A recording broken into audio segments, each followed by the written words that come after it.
And welcome to Rob Schmitt Tonight. Last night, the mainstream media gleefully exploded after it appears the hyper-partisan Biden DOJ leaked CNN audio of former President Trump allegedly speaking about top-secret attack plans on Iran, which the special counsel alleges he held on to after his presidency. Up until last night, it had been a pretty rough week for establishment media and the D.C. regime. All the bad news coming out has been about Joe Biden, and they can't really talk about that. Making it quite clear the sitting president is a corrupt influence peddler is not good news.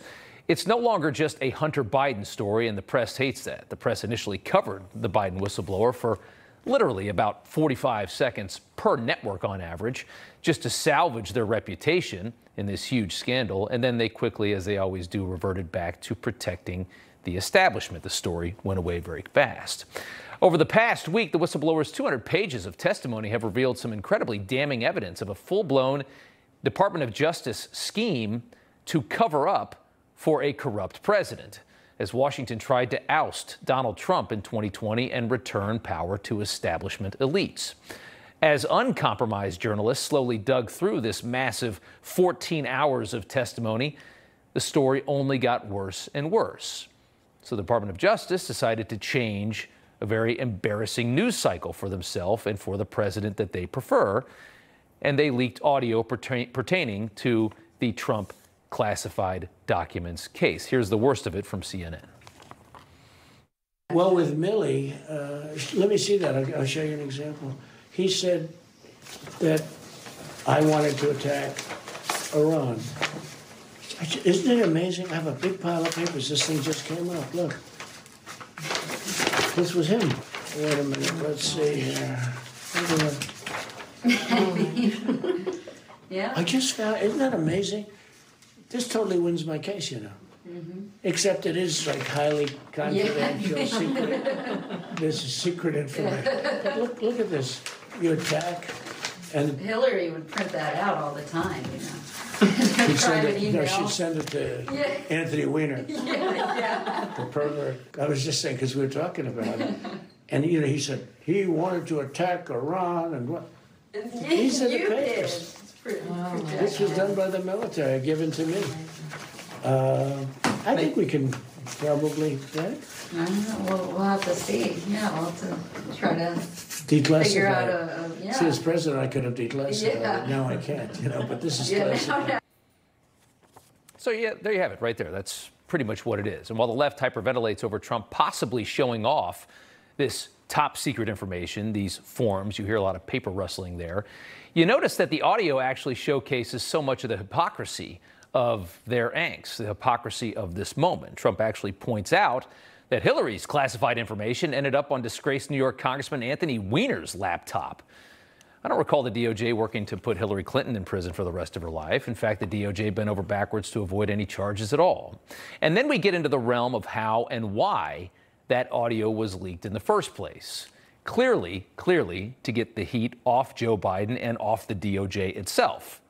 Remember, all the news cycle has been about how awful they are and that corruption, getting pummeled by the details of a massive corruption scheme that also implicates his own Department of Justice. We're going to dive into those specifics here in a moment. But from what we've seen already, Joe Biden has lied extensively about his ties to Hunter and his influence peddling scheme. Ask any American which politician is worse, the one who took classified documents and possibly showed them to people with no right to see them, or the one who stole classified documents from a skiff while he was a U.S. Senator decades ago, held on to them for decades, and then stole even more while he was vice president, and is now surrounded by a mountain of evidence he may have used some of those documents to assist foreign actors and our adversaries in exchange for millions and millions and millions of dollars, which, once received, he and his son also apparently did not pay taxes on.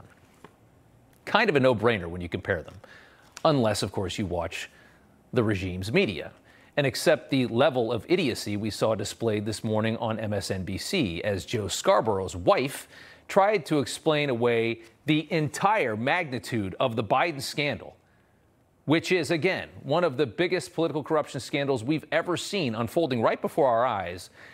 Mika here explaining it as just Hunter going to the state dinner. Take a look. You do have right-wing media and all covering what they believe the equivalent is, which would be Hunter Biden going to the state dinner or something like that. And we see legitimate, important news that is potentially critical to our country's national security being thrown away at will by those who just don't want to consider it real. How can we have a democracy if we can't agree on basic facts? Do you think that they realize that they're actually talking about themselves when they make these claims?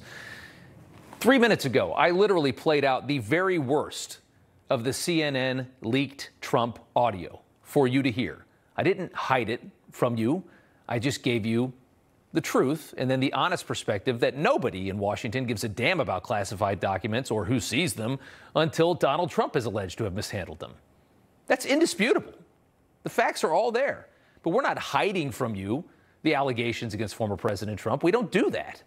On the other hand, their side, they completely deny IRS-verified text messages from Hunter Biden to Chinese communists. Sitting next to his father, demanding millions of dollars, threatening Henry Zhao, a clearly corrupt dealing with an adversary. They just act like it didn't even happen.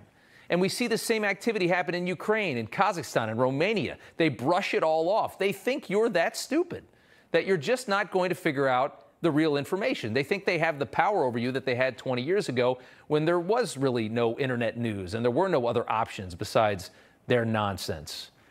Here's more. Listen to this next clip and realize that there are still tens of millions of people in this country that are brainwashed by America's media complex, all living in their self-built matrix. There's one president who values our national security and protects our secrets, and there's another former president candidate who doesn't. There's one who stands up for democracy and our democratic values, and there's one who doesn't. There's ways to draw the contrast without getting into the specifics. How embarrassing to have to say that on television with a straight face. Joe Biden, he stands up for democracy. He really cares about our classified information. That's why he stole so much of it. And he really cares about democracy as he works to throw his political opponent in prison for crimes he so blatantly committed himself. Can you believe you live in a country where that can be said almost totally unchallenged and just everybody just nods along? Go on Twitter and pick this fight. There's millions of people that completely agree with that assessment. The Biden corruption scheme is not only being marginalized on MSNBC. Take a listen to Karl Rove on Fox this morning, pretending that the president is somehow totally separated from his son's business dealings after everything we've learned.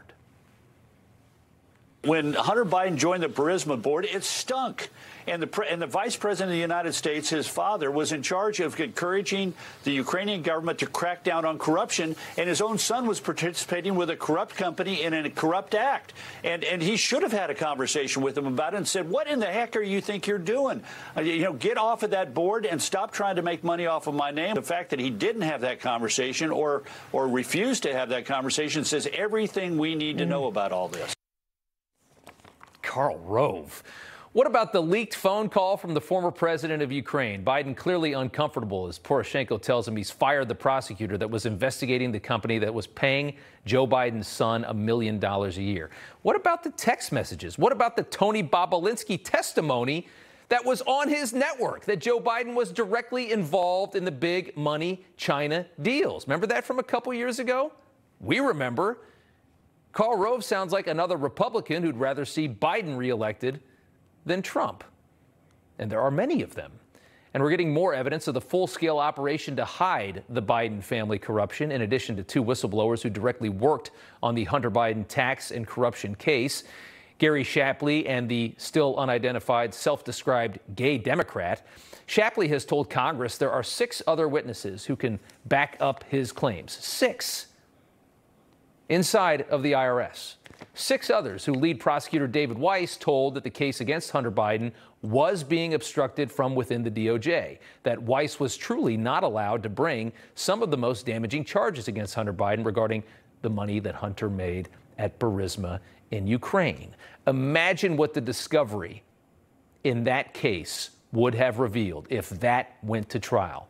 Imagine that case revealing Hunter was in fact paid millions so his father would fire a prosecutor, which is exactly what Burisma's founder is now alleging. He's another whistleblower. Donald Trump would, of course, be vindicated from his first impeachment, but the DOJ headquarters in Washington will never let that happen. With possibly close to 10 witnesses who would testify that Merrick Garland lied under oath in front of Congress when he promised that David Weiss had full authority to bring charges, Kevin McCarthy is now talking about possible impeachment hearings against the Attorney General.